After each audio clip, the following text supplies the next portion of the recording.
This is IGN. Definitive? No. Excellent? Yes. Back in black? Definitely.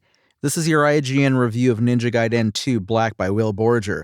There's a moment near the end of Ninja Gaiden 2 Black where you retrace the original Ninja Gaiden's opening level in reverse. I know that level like the back of my hand, having played it over and over and over again 2 decades ago on a demo disc, until I could beat Mirai, the first boss, without getting hit. And though you aren't forced to go all the way back to the beginning of that first stage here, this area isn't what it used to be. It's dilapidated, rotting, falling apart. You can see the damage caused by time and the events of the first game clearly. Ninja Gaiden 2 Black never directly comments on this. Ryu doesn't mention it, and the camera never pulls any tricks to call attention to it. It's a moment of subtlety that's very un-Ninja Gaiden, but as I ran back through these familiar stomping grounds, I had an enormous smile on my face. Like this remake as a whole, it may not quite be what it once was, but slicing and dicing my way through it feels as good as ever. That moment is a good summary of Ninja Gaiden 2 Black, an Unreal Engine 5 powered remake of 2008's Ninja Gaiden 2, one of the Xbox 360 era's definitive action games. Ninja Gaiden 2 Black is, according to Team Ninja, supposed to be the definitive edition of Ninja Gaiden 2, combining a stunning visual upgrade with several balance changes. Unfortunately, as good as 2 Black is, and let me state without equivocation, this is a remarkable visual upgrade to an already excellent action game. It is not the end-all be-all edition of Ninja Gaiden 2 that the Black moniker implies. Like many of the weapons Ryu wields, 2 Black is something of a double-edged sword. Its changes cut both ways. But before we dig into what 2 Black isn't, let's talk about what it is. This is what I like to call an Action Jackson, a 3D beat-em-up with a hyper-intense focus on combat above all else. Like previous versions, 2 Black takes place a year after the Xbox reboot of Ninja Gaiden. This time, the Black Spider Ninja Clan and Greater Fiends have formed an alliance to resurrect the Archfiend and Dragon Ninja, and ultimate badass Ryu Hayabusa is the only one who can stop them, though he does get a little help from his friends and the CIA.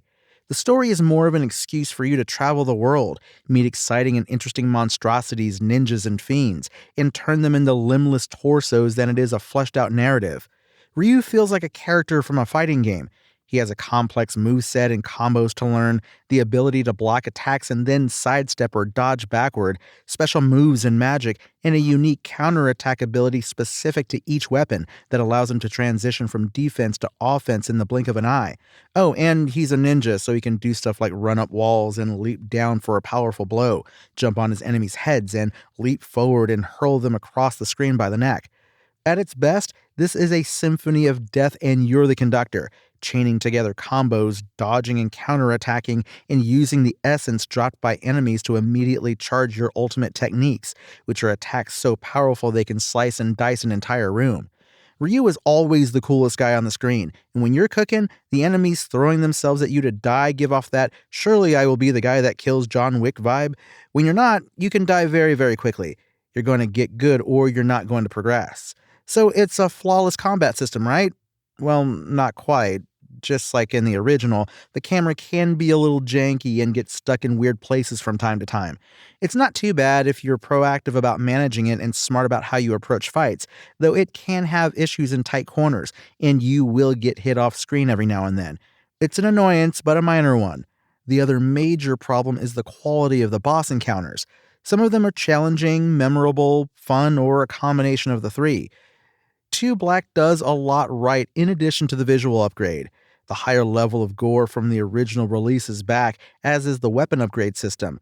Sigma 2 just gives you free upgrades at certain points. In 2 Black and the original, you can buy upgrades at any shop with Essence, which you also spend on healing items. Ninja Gaiden 2 Black is neither Ninja Gaiden 2 nor Ninja Gaiden Sigma 2, but instead a secret third thing that mixes both versions together to create something that is wholly unique, and by far the most beautiful version of this excellent action game yet. While I have a hard time calling it the definitive release because I prefer the original's more dudes who are more aggressive but die faster approach, Ninja Gaiden 2 Black is a definitive improvement over the Sigma 2 release, fixes several long-standing issues, and unlike the original, isn't trapped on the Xbox 360. It isn't the version I was hoping for, so get on it, modders, but it is still an incredible game, and I'm happy it exists.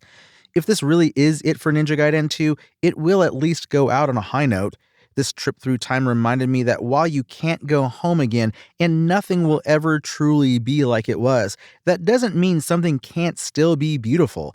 Ninja Gaiden 2 is remarkable, even with its flaws, and it's good to finally have it back in black. Ninja Gaiden 2 Black's IGN score? 8 out of 10. Thanks for listening to IGN. My name is Tony Jackson, and for the latest Ninja Gaiden 2 Black updates, visit us at IGN.com. Spoken Layer.